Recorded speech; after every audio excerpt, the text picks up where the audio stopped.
Nine, science, physics, chapter number 7, motion, part number. Clear है? ठीक है। To describe the position, describe करते हैं position of an object, we need a reference point होता है, ये बड़ा इंपॉर्टेंट है बात। क्या बोला बाबू? रेफरेंस पॉइंट, या उसी को क्या बोल दोगे? ओरिजिन कह दोगे। एन ऑब्जेक्ट में सीम, वो seem to be moving to one observer और स्टेशनरी टू अनदर। तो हो सकता है कि अब अभी उससे उस पे बता रहे थे कि अगर वो टाइम के रिस्पेक्ट में चेंज करेगा मोशन में होगा, अगर वो टाइम के रिस्पेक्ट में चेंज नहीं करेगा तो मोशन में नहीं होगा। अब पढ़ाएंगे कि कभी कभी वो रेस्ट में भी ही होगा जबकि वो टाइम के रिस्पेक्ट में बदल भी रहा होगा। इंटरेस्टिंग बात है। समझ में आया? देखो अभी पंखा का एग्जांपल लो कि पंखा अभी हम यहाँ है, उसके विंग्स, उसके ब्लेड्स मूवमेंट मूव कर रहे हैं, दिख रहा है साफ साफ। लेकिन कोई एक ऐसा इंसान जो जाके पंखे के विंग्स पे ही बैठे, ठीक है, उसके लिए वो ऑब्जेक्ट वही के वही है कि नहीं? विंग्स वही के वही है कि नहीं? तो उसके खुद के रिस्पेक्ट में वो विंग क्या है? अब पानी देखो, हम कल से अलाउ नहीं करेंगे पर्सनली, उसे तो तंग करने नहीं देंगे, आप अपना लेकर आइए प्लीज। एक बार तुम लोग मेरे से बात बात कैसे हो गया, अच्छा नहीं लगा वो वाला, अभी देख के रख रहा था। समझ में आया? होटल जहाँ था तो बोला कि नहीं ऐसा बात नहीं। समझ में आया? तो पानी लेकर आए, पर जब आप काम करते हो तो थोड़ा बहुत अपने से खुद किया ही जाए। देखो यहाँ पर स्टेशनरी भी होगा तब भी। एग्जाम्पल देख लो, पैसेंजर इनसाइड, आप बस की बात करें तो ये बस पूरा पढ़ ही के बताते हैं। लिख रहे हो क्या जी? अब तुम्हारा आ गया, फजूल काम नहीं करो। अब पैसेंजर इनसाइड अ बस, एक बस में पैसेंजर जो है, a passenger inside a bus seems sees the other passenger to be at rest. उसके अंदर जो है वो कोई दूसरा पैसेंजर, उसको तो वो क्या लग रहा है, वो रेस्ट में ही लग रहा है ना, या उसको मोशन में लगेगा? कभी नहीं लग सकता। Whereas an observer outside, मना कर रहे हैं यार, सुनता नहीं बात, या काम की चीज लिखो या फिर यही फोकस करो, बेकार में नहीं। Whereas an observer outside the bus sees the passengers to be in motion। अब कोई ऑब्जर्वर बाहर से देख रहा है, बस से जा रहे हो तुम दोनों, हम लोग सब बाहर ट्रीज के पास खड़े हैं या बस स्टॉपेज के पास है, तो वहां से हमें तुम दिखोगे, वो मोशन में दिखोगे या रेस्ट में दिखोगे? मोशन में। लेकिन साथ में ही अगर कोई दोस्त तुम्हारा बैठा है उसके रिस्पेक्ट में तो तुम रेस्ट में हो। तो ये याद रखना, ये सब डिपेंड कर रहा है किस चीज पर? पॉइंट पर, या फिर clear? In order to make observations easy, a convention और एक ऐसा कन्वेंशन या कॉमन रेफरेंस पॉइंट होना चाहिए। ठीक है, कॉमन रेफरेंस पॉइंट होना चाहिए। अब देखो किसी और के हम रेफरेंस पॉइंट, वो बस में सपोज कि अकमल और अशर बैठे हैं, ठीक है, तो ये दोनों तो एक दूसरे के रिस्पेक्ट में क्या है? रेस्ट में। लेकिन एक दूसरे के रिस्पेक्ट में क्यों हम बोले? हम ऐसा बोलते हैं कि बस में ही कोई ऐसा ऑब्जेक्ट सिलेक्ट कर लेते हैं या सीट को सिलेक्ट कर लेते हैं, वो एक सीट के रिस्पेक्ट में ये भी रेस्ट में है और उस सीट के रिस्पेक्ट में ये भी रेस्ट में है, तो उस हिसाब से ये दोनों रेस्ट में हुआ कि नहीं? और उसको हमने क्या मान लिया? सीट को रेफरेंस पॉइंट। समझ में आ रहा है? कोई डाउट नहीं। देखो फ्रेम नीडेड, तो हम रेफरेंस पॉइंट या फ्रेम इज नीडेड, वो फ्रेम नीडेड रहेगा, एक पूरा फ्रेम होना चाहिए। फ्रेम का मतलब वो फ्रेम नहीं, all objects must be in the same reference frame, और वो ऑब्जेक्ट उसी रेफरेंस फ्रेम में होना चाहिए, वो बस के अंदर ही होना चाहिए। ये नहीं कि कोई बस के पीछे लटक रहा है और अचानक से छोड़ दिया, फिर वो फ्रेम के बाहर चला गया। जब तक वो फ्रेम बस के पीछे लटका हुआ है तब तक वो फ्रेम नहीं। तुम्हारा सही है साथी? इसको भी साथ में पढ़ोगे। अभी जो मोशन पढ़ा है अब लगेगा कि वो बहुत बच्चे वाला है, अभी लगा होगा वो बहुत बच्चे वाला है, ये थोड़ा स्टैंडर्ड है। ट्वेल्थ का पढ़ाएंगे, 11th का पढ़ाएंगे तो और बढ़िया रहेगा, लेकिन वो पढ़ाएंगे नहीं। मेरे में तबीयत खराब है, मेरा तुम्हारा दोनों। If the position of a object does not change as time passes, अगर वो टाइम पास करता है और वो चेंज नहीं करता, then it is said to be at rest. अगर वो पोजीशन चेंज करता है टाइम पास करते ही, टाइम के पास करने से तो फिर उसे कहा जाता है मोशन में। An object can be at rest with respect to one thing और in motion with respect to some other thing. हो सकता है या नहीं हो सकता है, ठीक है। At the same time, so the rest and motion are relative only. The rest या motion relative ही रहेगा। क्लियर है? To locate the position of an object, locate करना है position of object को, we have to choose some suitable reference। तो हम suitable reference point में choose करेंगे, ठीक है। ऐसा choose करेंगे जो दोनों के लिए सही रहे, ठीक है। आगे देखो, क्योंकि वो डिपेंड करता है कि अगर चेंज करते हैं रेफरेंस पॉइंट को तो वो हो सकता है कि रेस्ट में हो जाए, जबकि वो है मोशन में। हो सकता है कि नहीं, वो फ्रेम के बाहर आ जाएगा। तो डिस्टेंस और डिस्प्लेसमेंट में फर्क समझो। उसमें सिर्फ और सिर्फ क्या पढ़ा था, डिस्टेंस। यहाँ क्या पढ़ेंगे, डिस्टेंस और डिस्प्लेसमेंट दोनों। A distance traveled by an object is length of actual path traversed by object during motion। तो हो सकता है, अच्छा ये भी याद रखो, डिस्टेंस एक स्केलर क्वांटिटी। स्केलर क्वांटिटी क्या है, आगे आएगा बताइए। तो distance object length of actual path traverse by an object during motion. Traverse क्यों बोला गया, ये हो सकता है वो घूम के चला जाए, इस पॉइंट से इस पॉइंट तक आना है, ठीक है। तो यहाँ पे इसको जगह सब नहीं मिल रहा सब, तो वो ऐसे आ सकता है ना, ऐसे होकर के आ सकता है ना इस पोजीशन पर। बात ही समझ में, ऐसे ही देखो देखो, इसमें एग्जांपल है दिया। देखो यहाँ से इसे यहाँ आना है, तो या तो वो डायरेक्टली यहाँ चला है, लेकिन इस रास्ते में कुछ सामान रखते हैं, ये घूम के आएगा नहीं आएगा, आया यहाँ पर। ये ट्रैवर्स कर रहा है, जबकि आओ जरा यहाँ समझो। Displacement of an object in motion is the shortest distance between the initial position and the final position of a object, which is a vector quantity। ये जबकि क्या है, डिस्प्लेसमेंट वेक्टर क्वांटिटी, जबकि डिस्टेंस क्या था। अगर भूलोगे तो हम दांत तोड़ देंगे। ये बहुत कुछ इंपॉर्टेंट चीज है, यहीं से आपका शुरुआत हो जाता है। अभी जो जो चीज आगे जाके पढ़ोगे ना सब रिलेटेड है। तो स्केलर और वेक्टर समझ में आ रहा है, बोलो अकमल। अब ये शॉर्टेस्ट डिस्टेंस क्या ये है, यहां से यहां तक से घूम क्या होगा तब वो होगा शॉर्टेस्ट डिस्टेंस, या यहां से यहां तक उसमें सामान रखा रहे या कुछ रखा रहे, उससे हमें कोई मतलब नहीं है। वो क्या होना चाहिए, शॉर्टेस्ट डिस्टेंस होना चाहिए। और वही क्या कहलाता है, डिस्प्लेसमेंट। डिस्टेंस क्या होगा, ट्रैवर्स करके ये पूरा पहुंचेगा, वो शॉर्टेस्ट डिस्टेंस नहीं रहेगा, वो सिर्फ डिस्टेंस रहेगा, इसीलिए उसे डिस्टेंस कहा जाएगा, ट्रैवर्स करके आएगा। देखो distance travelled by an object in motion can be never be reach zero और नेगेटिव। कभी डिस्टेंस नेगेटिव हो सकता है, सोच समझ के बताओ। No. Displacement of an object can be positive, zero और नेगेटिव। क्या ये स्टेटमेंट सही है, सोच समझ के बताइए। क्या नेगेटिव डिस्प्लेसमेंट हो सकता है, नो। बोलो, नहीं हो सकता। तो बताओ साधका, बताइए साधका, बोलती ही नहीं है। हो सकता है,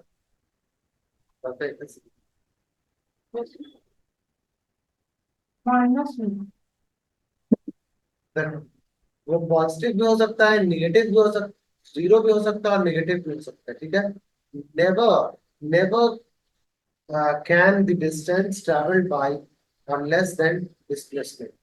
ये भी वर्ड वर्ड इसका बताएंगे। यहाँ पे डिस्टेंस है और यहाँ पे डिस्प्लेसमेंट है। जरा देखो, यहाँ से उस ऑब्जेक्ट ने शुरू किया ट्रैवल करना, घूमकर यहीं पर चला है। जो ए पॉइंट से शुरू किया था वो फिर से ए पॉइंट पे चला है, तो डिस्टेंस कितना कुछ तो होगा। सपोज यहाँ पे 2 है, इसका डिस्टेंस पूरा कितना हो गया, डिस्टेंस कितना हो गया, 2 होता है, कितना हो गया, 2 × 22/7 चलो 7 ले लेते हैं, कट जाएगा आराम होगा। 44 हो गया, ठीक है। तो 7 इसका रेडियस था, तो इसका डिस्टेंस तो हुआ कितना, 44 हुआ। लेकिन जरा देखो डिस्प्लेसमेंट, डिस्प्लेसमेंट क्या होता है, जहां से शुरू किया वहीं से। तो ए से शॉर्टेस्ट डिस्टेंस क्या है, ए से शॉर्टेस्ट डिस्टेंस क्या है, zero, very good, let do. कोई डिस्टेंस यहाँ बैठे हुए, बहुत मेहनत करना पड़ा जी, इस पॉइंट से उठ करके फिर इस पॉइंट पे आना पड़ेगा, तो डिस्प्लेसमेंट तो मेरा जीरो ही हो गया, शॉर्टेस्ट डिस्टेंस तो है, निगेटिव कैसे होगा? ठीक है, हाँ बोलो निगेटिव कैसे होगा, वही पूछ रहे हैं। देखो यहाँ से अगर आपने उतना डिस्टेंस ट्रेवल किया है, यहाँ से करके थोड़ा सा वेट करो, आगे अभी आने वाला है। या चलो बता देते, फाइनल माइनस इनिशियल होता है, फाइनल माइनस इनिशियल। हो सकता है कि इस पॉइंट से यहाँ तक गए, ठीक है, इस पॉइंट से यहाँ तक गए, तो ये हमने फाइनल, अगर भाई, तो अगर इस पॉइंट से इस पॉइंट तक अगर जाते हो, इस तरह समझना कि अगर यहाँ पे कम हो गया, इनिशियल फाइनल माइनस इनिशियल होता है, फाइनल अगर ऐसे होगा तो ये क्या होगा, -2 नहीं आएगा, तो इसलिए ये तीनों हो सकते हैं। अभी बहुत डिस्कस करने वाले हैं, मैग्नीट्यूड समझ गया क्या होता है? Magnitude, magnitude is the size और extent of a physical quantity, ठीक है, समझना बात सही है। मैग्नीट्यूड इज साइज और एक्सटेंट ऑफ फिजिकल क्वांटिटी। अब ये फिजिकल क्वांटिटी का डेफिनेशन बहुत वास्ट है, हम बेसिकली आपको वेट है ना, मास है ना, स्पीड है, डिस्टेंस पढ़ा, डिस्प्लेसमेंट पढ़ा, ये सब का सब क्या है, फिजिकल क्वांटिटी। बात है समझ में? मोमेंटम पढ़ोगे, प्रेशर पढ़ोगे, फोर्स पढ़ा ना, सब का सब क्या है, फिजिकल क्वांटिटी। मतलब वो एग्जिस्ट करता है, क्या करता है, एग्जिस्ट करता है। Clear? Scalar, in physics we have scalar and vector quantity. अब स्केलर और वेक्टर क्वांटिटी होता है, कुछ बता दिया जाता है इसमें आपके क्लास में, जो कोशिश करते हैं बताने का। स्केलर, स्केलर क्वांटिटी का क्या होता है, स्केलर में are only express as magnitude, magnitude में एक्सप्रेस करते हैं, ठीक है। फॉर एग्जाम्पल टाइम, ठीक है, डिस्टेंस है, मास है, टेम्परेचर है, एरिया है, वॉल्यूम है, ये सब स्केलर क्वांटिटी होता है। लेकिन अगर उसमें magnitude as well as direction आ जाए, क्या आ जाए, बोलो, हाँ आ जाए, ऑफ ऑब्जेक्ट, जैसे फोर्स की बात करोगे, इसमें कभी कहीं ऊपर में तुमको डायरेक्शन दिख रहा है, बताओ तो, नहीं। लेकिन अभी एग्जांपल यहाँ पे छोटा सा दिया था ना, ऐसे घूम कर आने का, ठीक है, ए से बी में आना है, ए से बी में आना है। तो अगर जब ए से बी में आता है ऑब्जेक्ट, तो ये डिस्टेंस में डायरेक्शन दिख रहा है, क्या इसमें कोई डायरेक्शन है?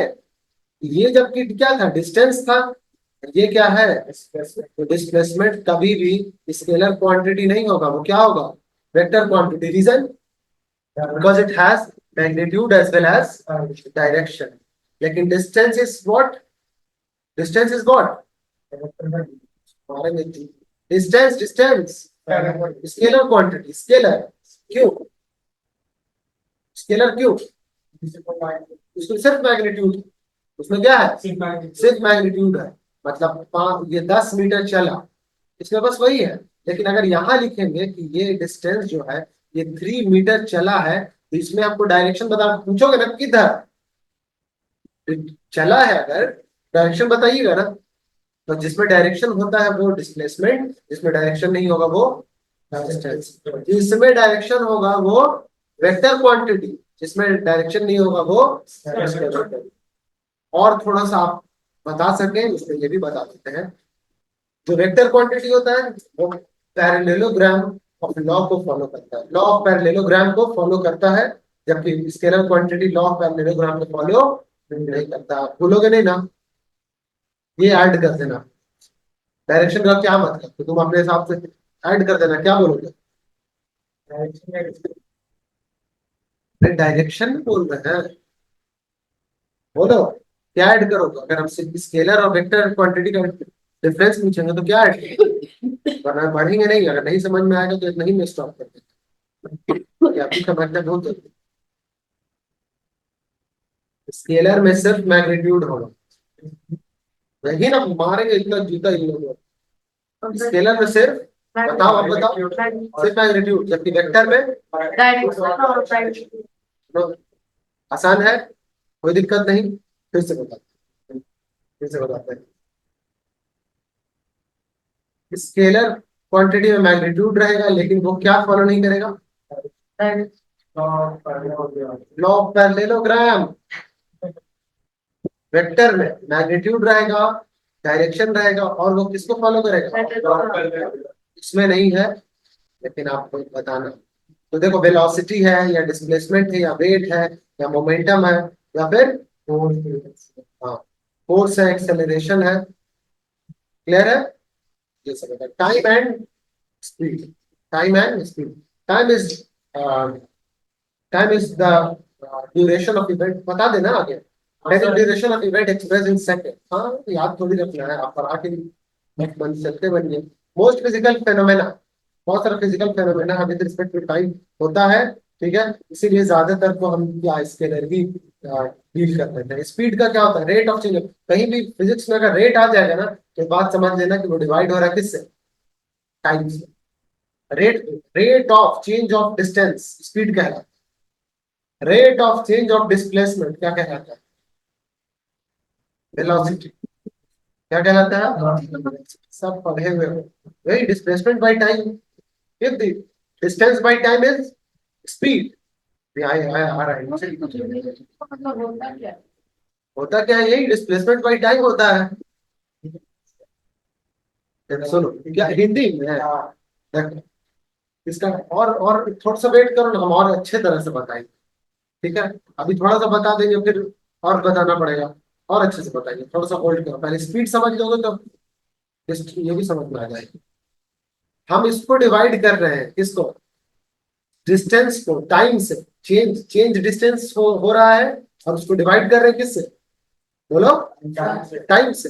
और जब टाइम से अगर डिवाइड कर दे रहे हैं, टाइम से अगर डिवाइड कर दे रहे हैं, समझना सही से, तो वो बन जा रहा है क्या? स्पीड बन जा रहा है सिंपली। ऐसे देखो, कोई ऑब्जेक्ट चला 10 किलोमीटर या चल 10 मीटर चला। ठीक है, और ये 10 मीटर चला कितने सेकंड में? उसको चलने में लगा 2 सेकंड लगा। 10 मीटर चलने में कितना लगा? 2 सेकंड। स्पीड इक्वल टू क्या होता है? Distance upon time. है ना? असल में ये स्पीड को भी वी से डिनोट किया जाता है। बता दे रहे हैं इसको भी वी से। अब ये जो डिस्टेंस रहता है ना, उसको एस से डिनोट किया जाता है। ठीक है, बता दे रहे हैं, ये ना कि आगे जाकर बोलो। तो डिस्टेंस बाय टाइम, तो 10 मीटर अपॉन 2।